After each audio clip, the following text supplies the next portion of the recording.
Bonjour. Bonjour. Donc aujourd'hui on est sur le salon du bien-être à Toulon. Tout à fait. Donc moi je vais vous voir justement pour savoir par rapport à votre parcours un petit peu. Je veux savoir ce qu'est le magnétisme aujourd'hui. Comment ça se pratique? Écoutez, mon parcours n'a pas été directement vers le magnétisme au départ. J'ai d'abord été, dans une première partie de ma vie, initié au chamanisme.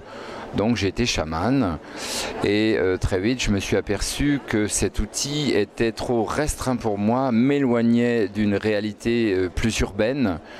Je ressentais bien que j'avais du travail intéressant à faire auprès de mes contemporains en ville. J'étais un homme des villes et je me suis vite transformé de chaman des champs en chaman des villes.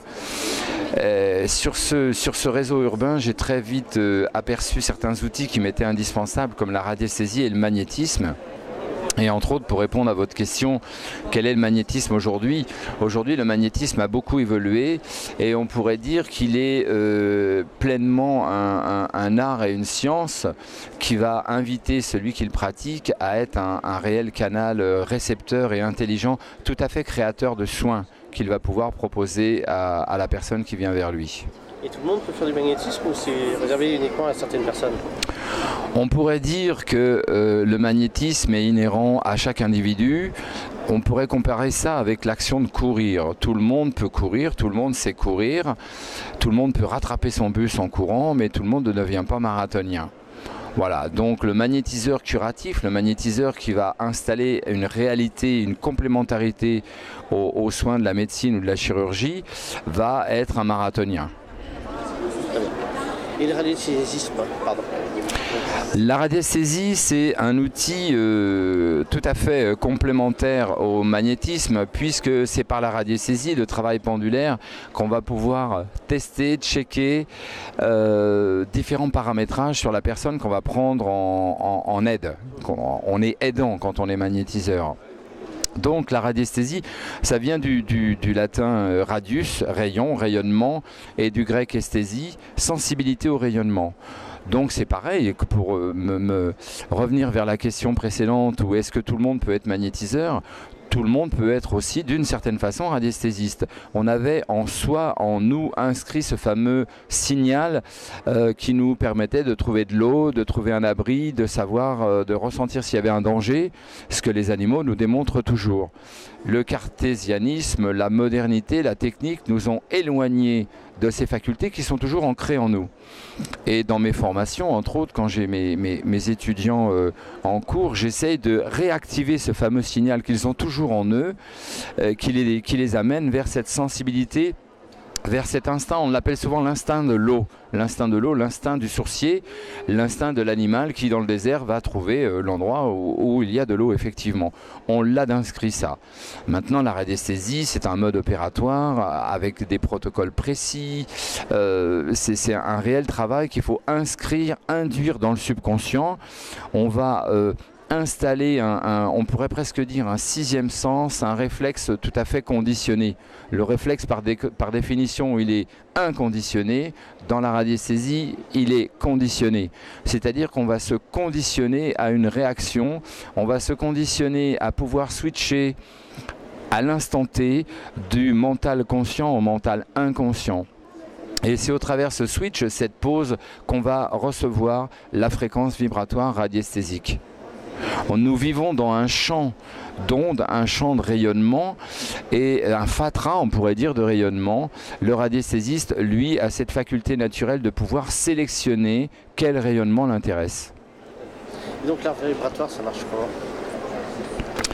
L'art vibratoire, moi j'ai appelé ça l'art vibratoire. L'art vibratoire en réalité n'est ni plus ni moins que la réalité du monde qui nous environne. On pourrait, en résumant, expliquer que les minéraux, les végétaux, les animaux, les humains vibrent, nos objets usuels vibrent, la matière vibre, tout vibre. Tout est constitué d'atomes possédant une fréquence moléculaire vibratoire, fonctionne un petit peu comme un circuit oscillant de nos technologies modernes. Nos cellules, entre autres nous les humains, nos cellules ont cette faculté d'émettre et de recevoir des ondes et de pouvoir sélectionner une fréquence. une fréquence comme le ferait une radio. Donc c'est ce phénomène de la sélection qui est celui inhérent à la radiesthésie. Et quand cette sélection est installée, on appelle ce phénomène la syntonie.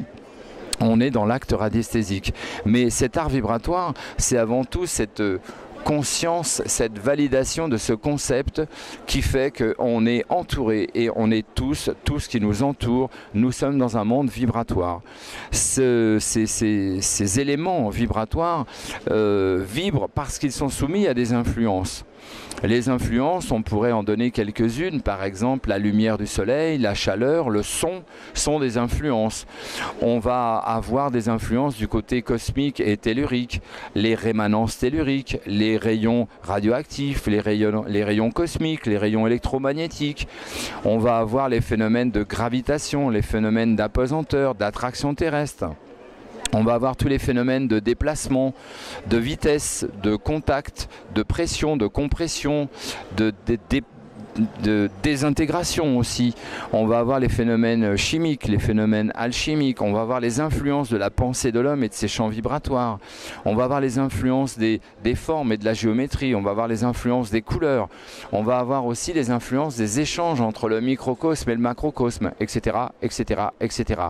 Donc toutes ces influences ont une action sur ces atomes, sur ces êtres vivants et minéraux et végétaux, et donc notre monde est un monde vibratoire, et s'intéresser à ça et commencer à investiguer, commencer à comprendre comment ça fonctionne, ça devient une façon de penser, un art, une façon d'être, l'art vibratoire. Merci. Vous organisez également des stages, hein. Donc ça consiste à quoi et pour qui ? Alors tout à fait, j'organise des stages, des séminaires d'ouverture, d'éveil et de formation. J'ai la chance d'être agréé, ce qui est assez difficile dans notre pays. J'organise ces formations, ces séminaires, aussi bien sur le vecteur vibratoire, radiesthésie, pendule, que sur le vecteur du magnétisme et des techniques énergétiques de soins. C'est avant tout, ça s'adresse à tout le monde, absolument à tout le monde. Du reste, j'ai toutes les strates sociales qui viennent me voir. J'ai de plus en plus, à mon grand bonheur, des médecins, des ostéopathes, des naturopathes, des gens comme ça qui viennent pour affûter leur outil, mieux comprendre, être mieux sensible encore. De façon générale, sont avant tout des séminaires d'éveil et je pourrais dire de travail transpersonnel.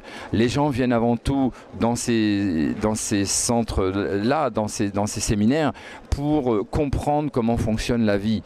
La plupart du temps, ils sont enfermés dans une systémie de pensées limitantes très cadrée qui les empêche de vivre leur vraie vie.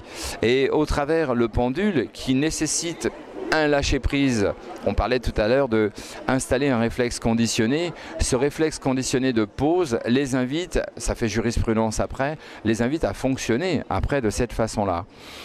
Et bien sûr, parmi eux, on va retrouver des gens qui s'installeront en cabinet, d'autres qui le feront peut-être plus tard, à la retraite ou plus tard, d'autres encore qui vont installer ça simplement dans le cercle restreint de leurs relationnels proches, leur famille, et puis certains qui vont simplement utiliser ces séminaires pour s'éveiller et s'ouvrir. Mon premier travail, et je le dis évidemment en toute modestie, mais c'était au départ ma motivation chamanique était de transmettre. Avant tout, ce sont des transmissions de connaissances et qui évoluent parce que d'année en année, Gaïa, notre Terre évolue, moi j'évolue, les techniques évoluent et je suis en formation permanente et je serai un éternel étudiant aussi au même titre que les étudiants qui viennent me voir du reste. Merci. Et avez-vous des projets ? Des projets, oui, j'ai un très important, énorme projet, c'est le prolongement des séminaires, des enseignements que je propose déjà, que j'appelle le guérissage. Alors le guérissage, je ne cherchais pas dans le dictionnaire, ça n'existe pas pour l'instant, c'est dans ma tête, mais le guérissage, on pourrait dire, c'est l'action, l'installation d'être dans un état de facilitateur d'auto-guérison. Le guérissage, ça comprend le guérissage de la personne, de l'âme de la personne, du lieu où elle habite, le guérissage au sens large du thème. Et ça va être un séminaire qui va se constituer par modules. C'est très conséquent, c'est un gros travail. C'est un petit peu comme si je voulais écrire une dizaine de bouquins en même temps. Donc il me nécessite beaucoup d'heures déjà de centrage et de méditation, parce que la plupart du temps, ce que je vais écrire, je le reçois en channeling directement. C'est mon vecteur chamanique qui parle, mais évidemment aussi je vais m'inspirer de mes contemporains, de mes maîtres. Hein, la création, la réalité de la création seule, ça n'existe pas vraiment. C'est toujours une duplication, une réinstallation d'une vérité ou d'une autre création. Mais ça va s'installer sur tous les vecteurs de l'âme humaine, de la conscience aussi. C'est au sens large du thème. Ouais. C'est vraiment un prolongement des enseignements. Ce sera pour moi une forme de consécration personnelle de ma carrière et de mon travail. Vous avez également un magasin ou un atelier sur Paris, je crois. J'ai tout à fait un cabinet à Paris qui possède une grande salle très polyvalente où s'organisent des conférences. Entre autres, les conférences des jeudis du paranormal. Alors, soyons d'accord sur la connotation du mot paranormal, parce que pour moi, le mot paranormal n'existe pas. Je dis souvent aux gens paranormal et vous, mais je l'ai appelé paranormal par jeu. J'organise un jeudi par mois une conférence avec des intervenants, tous experts dans leur matière. Mais c'est une salle aussi qui reçoit des conférences menées par moi-même, qui sert de salle de cours sur cette petite académie parisienne. J'essaie que ce cabinet soit avant tout un lieu, un endroit où on puisse simplement s'arrêter, rentrer, demander, poser une question et qu'on puisse vous répondre. Pas forcément s'installer dans une consultation ou une conférence ou un séminaire, mais simplement pouvoir que les gens puissent rentrer et dire bonjour, je voudrais savoir l'énergie c'est quoi, qu'est-ce que ça veut dire l'énergie, le magnétisme, qu'est-ce que c'est que ce truc-là, et qu'on puisse leur répondre, qu'il y ait un endroit comme ça. Et en province, vous avez des sorties, des choses comme ça peut-être ? Alors en province, je me déplace aussi en province puisque j'ai un second cabinet aux Issambres où je consulte exactement de la même façon et où j'organise aussi les mêmes séminaires et aussi quelques conférences. Mais je me déplace aussi parfois à droite et à gauche en province. Je travaille assez souvent maintenant en Angleterre où je travaille en bloc opératoire, là où je tiens lieu d'assistant en opération, et puis je travaille aussi droite ou gauche dans le monde. J'ai cette chance de pouvoir être invité, on me demande des conférences ou des séminaires, entre autres au Canada, et là il y a des projets sur les États-Unis aussi. Et des salons prévus ou pas ? Des salons, tout à fait. Les salons, je vais être très présent dans le sud de la France parce que j'affectionne beaucoup cette région. J'y ai des amis, de la famille, et c'est pas par intérêt, c'est vraiment par affection que je suis dans le sud de la France. Le prochain salon sera à Mandelieu. Je vais être aussi à Hyères. Plusieurs salons, je ne les ai pas tous en tête, mais je vais être très présent sur cette année fin 2013 et 2014, toute l'année 2014 dans le sud de la France. Merci beaucoup. Je vous remercie. Est-ce que vous pouvez nous faire une petite démonstration au niveau du pendule ? Alors, tout à fait, je vais sans problème, je vais prendre le pendule qui est dans ma poche. Une petite démonstration quant à la tenue du pendule, je vais vous montrer surtout ce qu'il ne faut jamais faire, c'est-à-dire vouloir faire dire à son pendule ce qu'on a dans la tête, c'est-à-dire le conduire mentalement. Un pendule, avant tout, doit être vivant. On voit là mon pendule qui s'agite un petit peu dans tous les sens, qui vient s'installer sur différentes fréquences, différentes informations. Maintenant, je vais le conduire tout à fait mentalement. On pourrait me qualifier de charlatan à ce moment-là, bien sûr. Je vais le diriger directement, volontairement, vers l'objectif de la caméra. Voilà, on voit qu'il a changé de direction.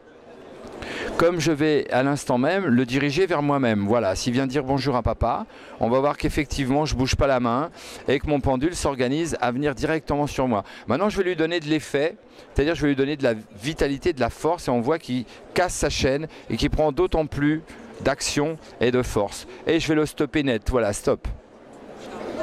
On voit que j'ai une réelle action mentale sur mon pendule et donc c'est la démonstration de ce qu'il ne faut jamais faire en pendule. Le pendule, avant tout, c'est un prolongement de vous-même, c'est une antenne qui va venir amplifier les micro-contractions internes de votre corps et par définition, un pendule est totalement vivant. Voilà, il va s'agiter, tourner, girer, rentrer dans différents réseaux d'information. Dans ce fameux fatras dont je parlais tout à l'heure au début de l'interview, le pendule va venir s'actionner, reconnaître différentes ondes et attend simplement que je lui demande de sélectionner une fréquence. Donc, répondre à une question ou trouver un objet caché ou une personne disparue ou etc. etc., etc. Voilà, c'était ma démonstration du pendule. Merci beaucoup, Gérald. Merci.